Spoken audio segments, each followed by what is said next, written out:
नमस्कार, आप देखना शुरू कर चुके हैं जतन चंडिका न्यूज।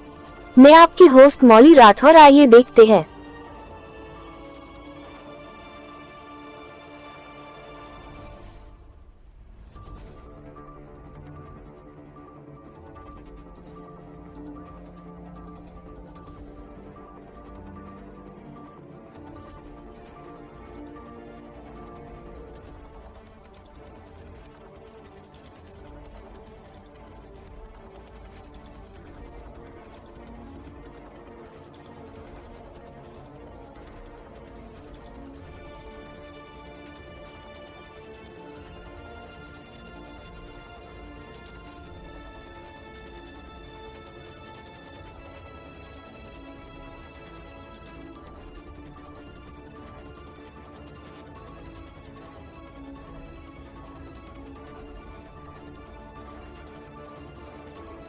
घर से सभी जिलेवासी आप सभी को मेरा सादर नमस्कार। आज हम सभी यहाँ पहल कार्यक्रम के तहत विभिन्न नवीन संकल्पों के शुभारंभ के अवसर पर एकत्रित हुए। पहल का मुख्य उद्देश्य आकांक्षी विद्यार्थियों के लिए 3 नवीन योजनाओं का आरंभ करना है। इसके तहत पहल रीडिंग रूम, पहल कोचिंग सेंटर और पहल मेंटरशिप प्रोग्राम आज माननीय मुख्य अतिथि महोदय के द्वारा शुरू किया जाएगा। इस कार्यक्रम की योजना के पीछे उद्देश्य यह है कि मोहल्लों में, गाँवों में और शहरों में रहने वाले जो बच्चे हैं अब वो अपने लिए नया रोल मॉडल, नए चेंज एजेंट ढूंढे ताकि एक सकारात्मक परिवर्तन की लहर देखी जा सके। डिजिटल युग में और सोशल मीडिया की दुनिया में प्रलोभन बहुत ज्यादा है और बच्चों के भटकने की संभावनाएं अत्यधिक है। इसको देखते हुए यह अति आवश्यक है कि बच्चे अपने रोल मॉडल ऐसे चुने जो आने वाली पीढ़ियों का निर्माण करें।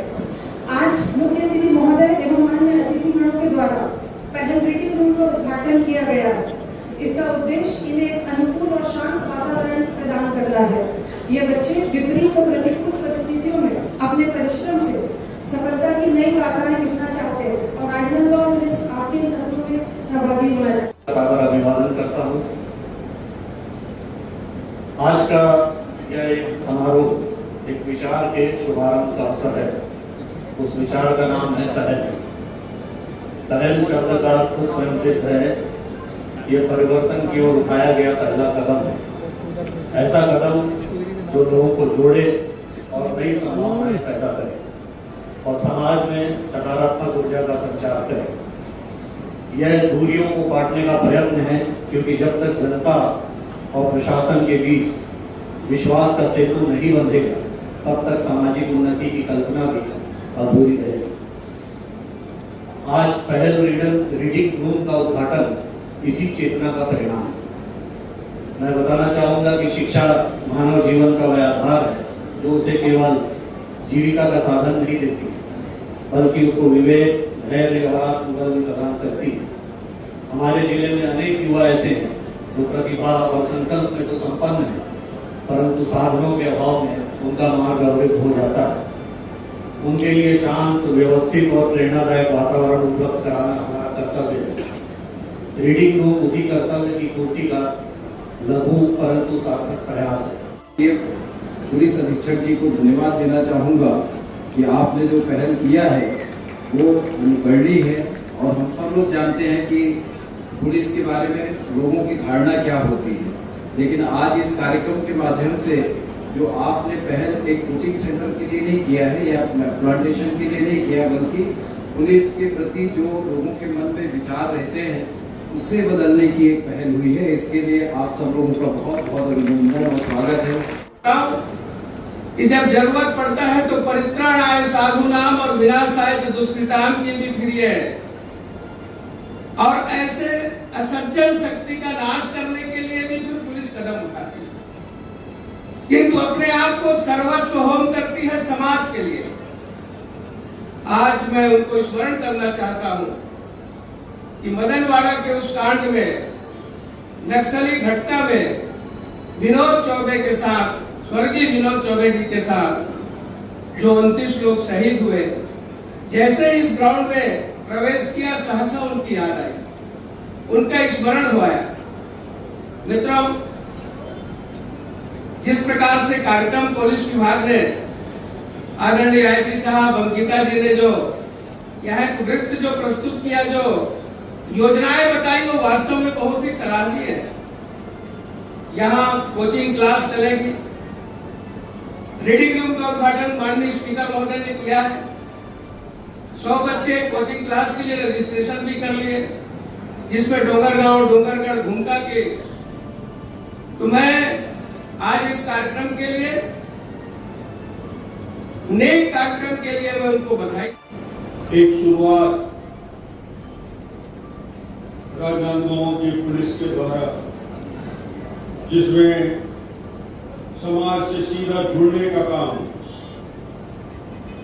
और इस पहल में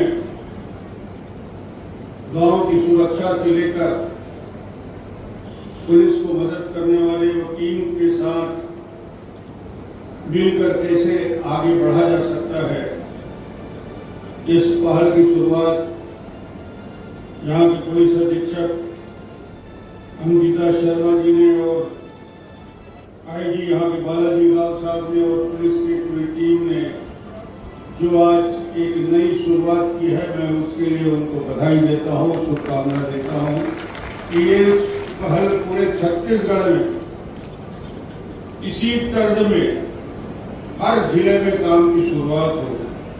आज यहाँ उपस्थित हमारे राजनांदगांव के सांसद, मैं पैदा हुआ उसकी आबादी 300, जब मैं पैदा हुआ तो दुर्ग जिले में हुआ करता था, बाद में राजनांदगांव, उसके बाद कवर्धा जिला बना। ग्राम का नाम है ठाठापुर, उसको रामपुर कहते हैं। उस गांव में मैं बचपन में जाके हमेशा गर्मियों की छुट्टी में जाता रहा। रात को जब मैं सोता था, उस समय के जो कोटवार होते थे वो गांव भर घूम घूम के डंडा में उनके घुंघरू बना रहता था और चिल्लाते थे, जागते रहो जागते रहो। मैंने पूछा, अब मैं गया गांव में, तो मैंने गांव में कोटवार लोग आवाज लगाते हैं कि नहीं? तो गांव का कोटवार बहुत होशियार था, घर में माइक लगा के वहीं से चिल्लाता है, जागते रहो जागते रहो। पूरे गांव में माइक लगा दिया। ये परंपरा को किसी न किसी रूप में रखे हुए हैं। तो मैं आज, मुझे बहुत प्रसन्नता है कि आप सब समाज के अलग अलग वर्ग के लोग एक मंच में मौजूद है, एक साथ मौजूद है।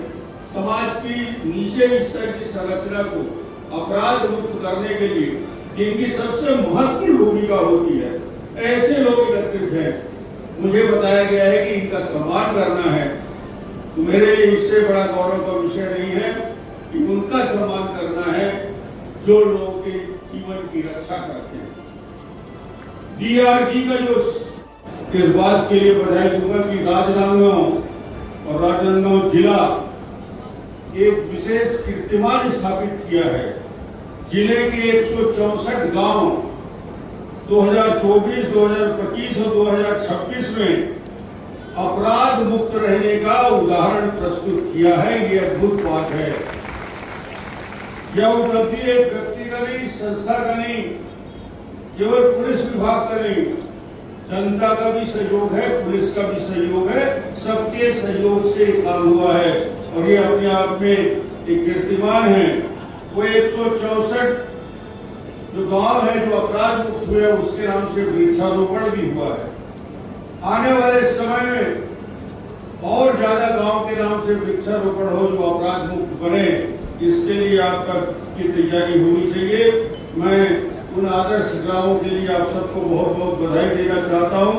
रीडिंग रूम की व्यवस्था युवाओं के लिए, पुलिस लाइन में निःशुल्क कोचिंग की व्यवस्था, गांव से लेकर कोटवार से लेकर कलेक्टर तक, एसपी तक, इस पहल में मेंटरशिप कार्यक्रम भी लागू किया गया है, जिसमें नवनियुक्त निरीक्षक एसआई प्रतियोगी परीक्षाओं में युवकों का मार्गदर्शक बनेंगे और उनकी तैयारी में मदद करेंगे। ये राजनांदगांव में एक बेहतर पहल किया जा रहा है। मैं इसके लिए भी बधाई देना चाहता हूँ। हमारे चैनल की खबरें सही और सटीक लगती है तो हमारे चैनल को लाइक करें, शेयर करें और सब्सक्राइब करना ना भूलें, जिससे जो भी हमारी नई खबरें अपडेट होती है उससे आप सदा जुड़े रहें। बने रहे जतन चंडिका न्यूज।